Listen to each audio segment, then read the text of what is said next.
Doctor साहब अस्सलाम वालेकुम। वाह जी यूसुफ, कैसे हैं आप? इंडिया का मैच हो गया सर। इंडिया का साउथ अफ्रीका का मैच हो गया। अच्छा, इससे पहले कि मैं इंडिया और साउथ अफ्रीका के मैच की तरह आऊं, मैं आपको एक बात बताता चलूं। आपकी पुरानी जी। वीडियो पर फिर कमेंट्स आए हुए हैं। और आपकी पुरानी वीडियो पर हम्म। कमेंट जो इस वक्त मोस्ट हाईलाइटेड कमेंट है वो ये है कि रेन ने पाकिस्तान की हेल्प कर दी। तो मुझे डॉक्टर साहब ये चीज समझ नहीं आती, जो मैं आपसे समझना चाहता हूँ। ये रेन इतनी समझदार क्यों थी कि जो ऊपर से देख रही थी कि पाकिस्तान कब खेलता है और अब कौन सा खिलाड़ी आएगा, उसने क्या किया है, और अब उसी वक्त मैंने बरसना है, और ताकि मैं फिर इसकी हेल्प करूं। और लोग ये कह रहे हैं कि रेन रेन की नजरें जो थी वो किसी और तरफ कोई नहीं थी। मतलब वो इतनी सियानी कैसे हो गई रेन? मैं थोड़ा सा आपसे समझना चाहता हूँ। ये रेन हर ये पाकिस्तान की मदद के लिए क्यों ऊपर से जो है वो लपक रही थी और देख रही थी बकायदा? देखें, पाकिस्तान से क्रेडिट ले लेना बारिश की वजह से या डक लुइस मेथड की वजह से जो फैसला हुआ, ये तो बड़ी नाइंसाफी वाली बात है मेरे ख्याल से। क्योंकि पाकिस्तान ने टॉस जीता, उसके बाद पाकिस्तान ने साउथ अफ्रीका को खिलाया। उसकी वजह ये जरूर थी कि पाकिस्तान चाहता था कि उसके पास थोड़ी सी एडवांटेज हो कि अगर शाम को रेन हो जाती है तो पाकिस्तान के पास अपने एक टारगेट होगा। उस हद तक तो पाकिस्तान को फायदा हुआ। लेकिन न्यूजीलैंड की एक बड़ी टीम है, उन्होंने 400 रन का स्कोर खड़ा कर दिया। तो उसके बाद पाकिस्तान ने उसको जिस तरह से चेस किया है, पाकिस्तान से क्रेडिट नहीं। पाकिस्तान ने भाई 29 ओवर में 200 रन कर दिए और सिर्फ एक विकेट आउट हुई। सर देखिए, बात ये है कि जितने ओवर्स तक रेन के होने की वजह से जितने ओवर्स तक पाकिस्तान को काउंट किया जा रहा है, उसके रन और उसके आउट, उसी मेथड के तहत उन्हीं ओवर्स के अंदर, उन्हीं बॉल्स के अंदर दूसरी टीम को भी किया जा रहा है ना काउंट। तो मुझे नहीं समझ आ बिल्कुल। रही कि अगर पाकिस्तान का रन रेट स्लो भी हो सकता था, जरूरी नहीं कि फखर जमान का बल्ला हर वक्त ही चल जाता, कुछ भी हो सकता था। अब ये रेन ने बल्ला चलवाया फखर जमान का कि रेन ने कहा छक्के मारो? बिल्कुल नहीं। बिल्कुल नहीं। इसीलिए तो मैं कह रहा हूँ कि क्रेडिट आप पाकिस्तान से नहीं ले सकते। क्योंकि पाकिस्तान ने बहुत बड़ा टारगेट चेस किया, और बल्कि ऐसा लग रहा था कि अगर बारिश नहीं भी होती तो पाकिस्तान बाकी स्कोर कर लेता है। 21-22 ओवर में जो बाकी रह गए थे रन, पाकिस्तान वो स्कोर कर लेता। जिस तरह से फखर जमान और बाबर खेल रहे थे, तो मेरे ख्याल से तो हैट्स ऑफ फॉर पाकिस्तान। और पाकिस्तान ने बांग्लादेश को हराया, फिर इसको न्यूजीलैंड को हराया, साउथ अफ्रीका से भी बड़ा क्लोज इनकाउंटर था।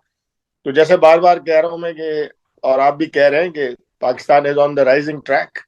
तो यही मैं थोड़ा सा जानना चाहता था आपसे। मैंने कहा चलो अब उनको जवाब मिल गया होगा, खासतौर पे जो इंडिया में बैठ के आपकी वीडियोस को देख रहे हैं, तो उनको ये जवाब मिल गया होगा। अब आते हैं इंडिया के, और जो है वो साउथ अफ्रीका का जो मैच हुआ है लास्ट में, उसके बारे में थोड़ा सा आप बता देंगे। इंडिया ने ज़ाहिर है कि बहुत अच्छा स्कोर किया, उसके बाद साउथ अफ्रीका की टीम टोटली ढेर हो गई। ये कि मैं इंडिया ये जो है ना, पूछना चाहता था असल में कि इंडिया को किसने जितवाया? पाकिस्तान को तो रेन ने जितवा दिया। इंडिया को तो खैर मैं समझता हूँ कोहली नंबर वन। कोहली ने फिर सेंचुरी कर दी, और आज कोहली ने तेंदुलकर की सेंचुरियों के बराबर हो गए। वनडे में 49 सेंचुरीज है उनकी।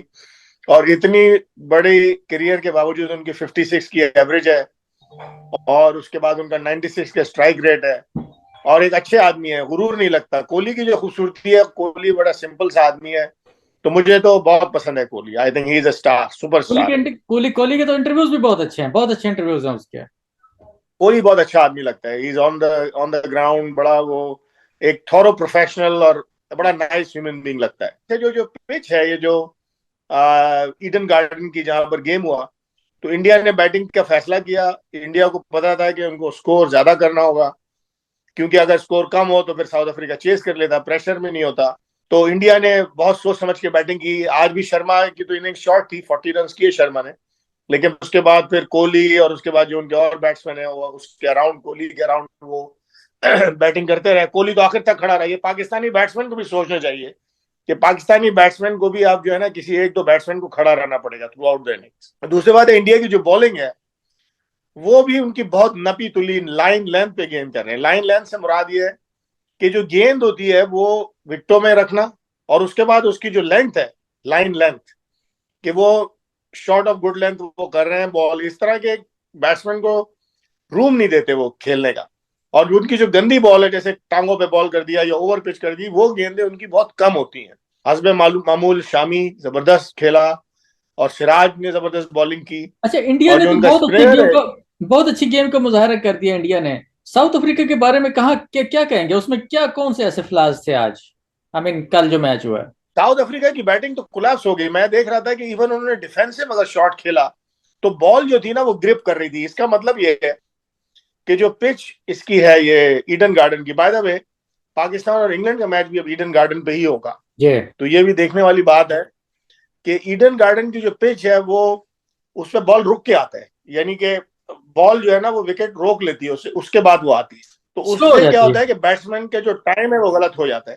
जी। क्योंकि मैं देख रहा था उनके एक बैट्समैन बबूडा जो कैप्टन भी है, और वो बिल्कुल डिफेंसिव उसने खेला और उसकी जाडेजा की बॉल एकदम निकल गई। मतलब समझ नहीं आया मुझे कि वो बेचारा उसको डिफेंड भी नहीं कर सका, वो स्पिनर है लेकिन उसने उसको क्लीन बोल्ड कर दिया। और ज्यादातर बैट्समैन बोल्ड लेग बिफोर हुए आज।